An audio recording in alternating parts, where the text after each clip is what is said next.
All right. For day 476 of going live today, we got a 5 bedroom property. You don't see 5 bedroom properties coming onto the market that often.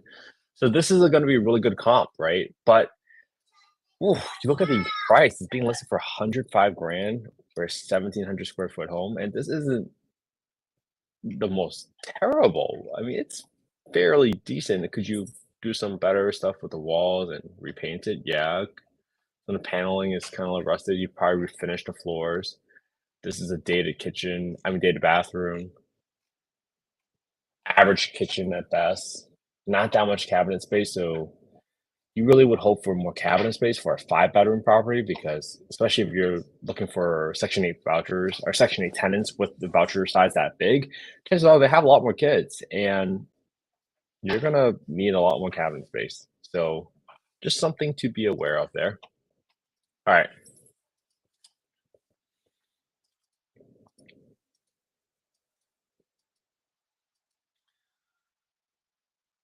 Here's what we're gonna do.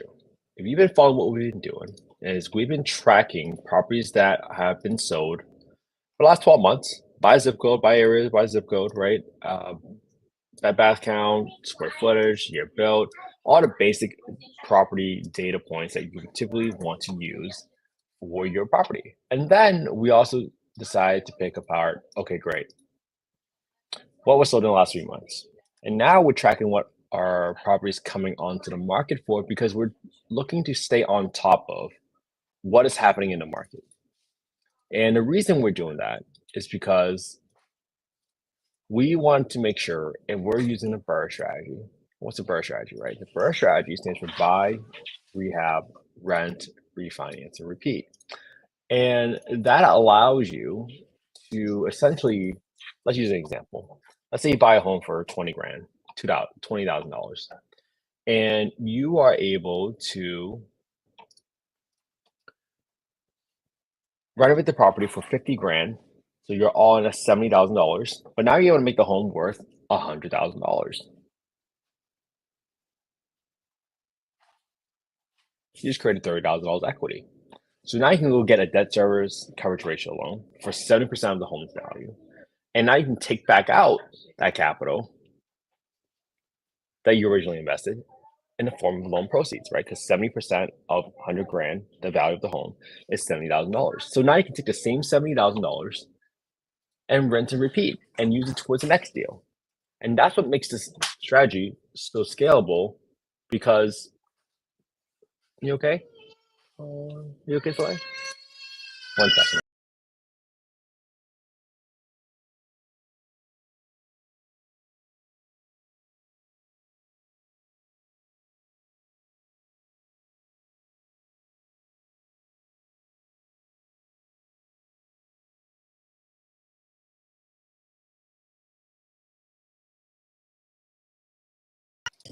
Okay, all right.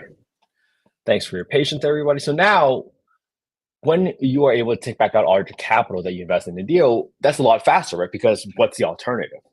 The alternative is you saving money from your full-time job, putting it towards a 20% down payment,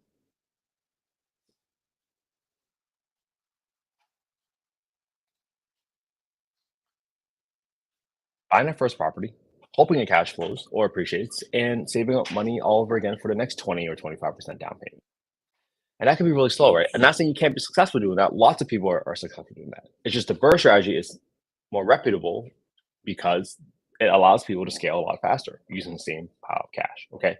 So line up, yeah, you can line up, do it. I'm watching you. Okay, so now we're taking down all these details here off this property so that if I ever find another home that's a 3-bed or a 4-bed, and I want to convert it into a 5 bedroom property, I need to see what is this property going to sell for. And most importantly, if you're pursuing a BRRRR strategy, the most important factor is getting your ARV correct. And that's why we're tracking what a property is coming onto the market for.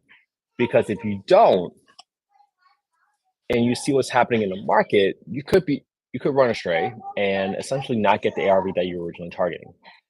Now, why is that, right? if you understand how the 30-year mortgage interest rates work, right, it's primarily affected by a few things, right, sentiment, etc. But it's also affected by two factors, which is the 10-year yield, the treasury bond interest rate, which is right now it's 4.6.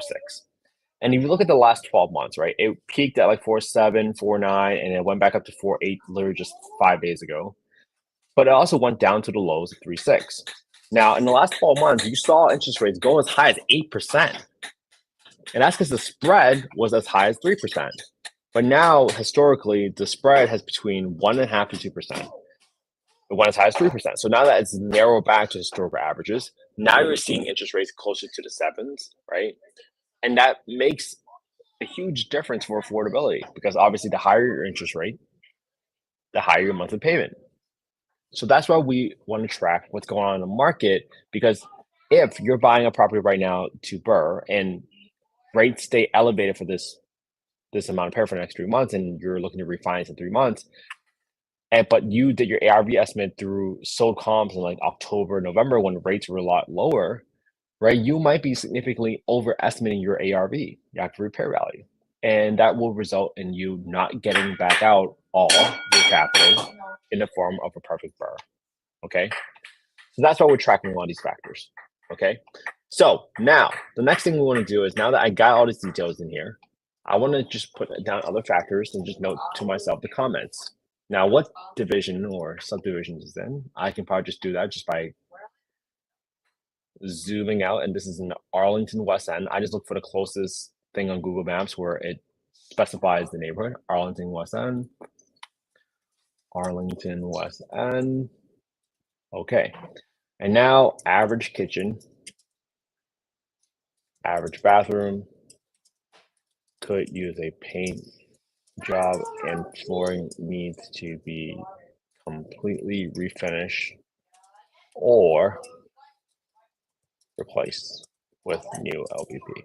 Because I can see that the flooring looks a little tired. So at the minimum, you want to refinish it. Okay. So now that I got these details in here, let's go ahead and analyze this deal, assuming a conventional purchase. Okay, so I got $105,000 that this property has been listed for. And then I got my rehab calculator. So I got $1,500 for the roof, just assuming that I need to do some replacement. I don't know what the condition of the roof is. It could be even more. I got $5 for the landscaping here. And then I got paint jobs. So I'm going to repaint the entire house at $1,741. And I'm assuming I need to refinish at least the entire home, the flooring at least, for $1,741. And that's at $4 a square foot. Okay. Now my cabinets are okay. How does my bathroom look again? I probably need a vanity in that bathroom there. 2 vanities. Just to make it look nicer. I did replace 2 of the toilets with high pressure flush toilets. So that gives me a decent renovation budget of about 20 grand. Okay, not bad. So let me delete this multiple by 2 here in B6 because that was my scenario where I doubled a rehab. So look back at yesterday's live if you haven't. And for my rent amount, if I go to affordablehousing.com and I go to the market rent estimator and I plug in the address,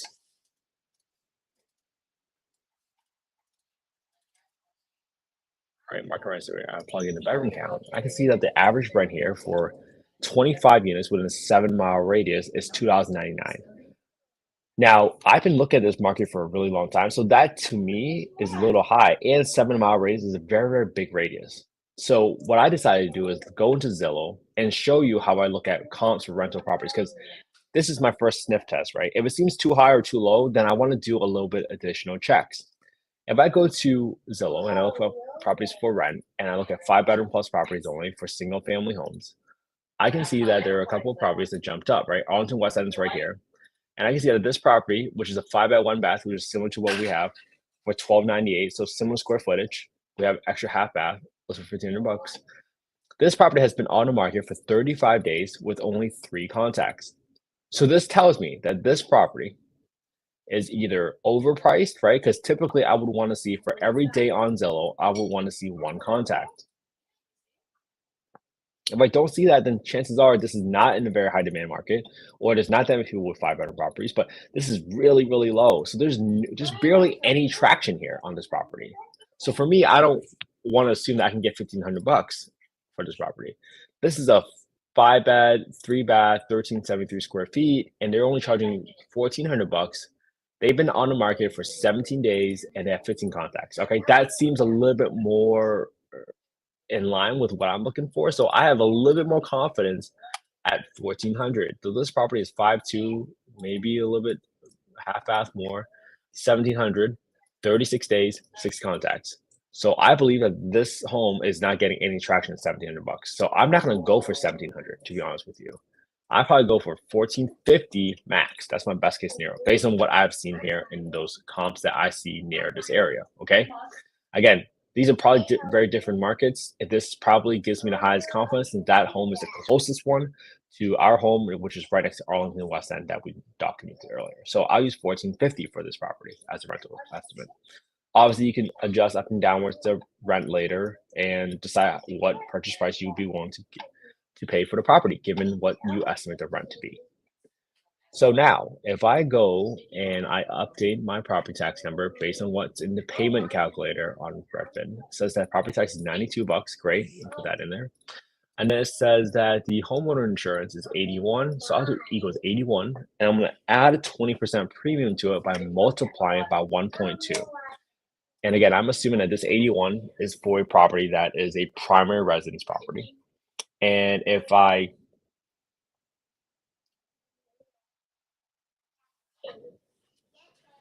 using it as an investment property, chances are insurance companies will view your asset as a riskier asset because it's an investment property. So they're going to charge more. That's why I'm adding 20% premium. You should definitely check your county assessor records before you close for the tax number and get an insurance quote before you close, so you can refine your numbers there. Then I got 10% set aside for my rents every single month, right? These are things that will happen every single day. And look, I just had a heat pump HVAC get stolen from one of my properties, and that's going to cost about $5,000 to replace. So no matter what, something's going to happen. If you don't set aside money every single month for maintenance, you're going to quickly realize that you've been overestimating your profitability because you underestimate your expenses. So don't be that person, and don't listen to people that says there's no maintenance because it's a turnkey property. It's never the case. All right. Then I got 5% for my vacancy, and then for my down payment, I got 25% down here with a $26,000 rehab. If I got 2.5% for closing costs with a $20,000 renovation reserve, I'm assuming that my financing amount is going to be equals to my B4 minus my down payment. So I'll be financing 78.75K and a 7.5% interest rate. This property, if you rent it out as a 5-bed for $1,400, the cash flow per month is $348, and that's a 8.5% cash on cash return with the purchase price of $105,000. Assuming your rehab is $20,000. Okay, with a 7.5% interest rate. Oh, 1,450. Okay. Now, what if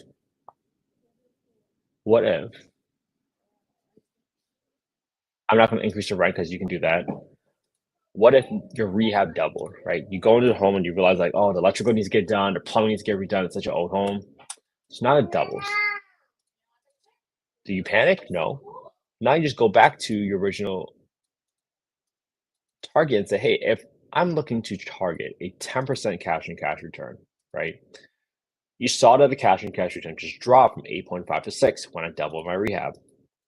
Again, this is not investment wise. I'm not saying that 10% is the number that everybody has to reach, but let's say you did double your rehab, right? So now let's got to go to $60,000 or $65,000, $70,000,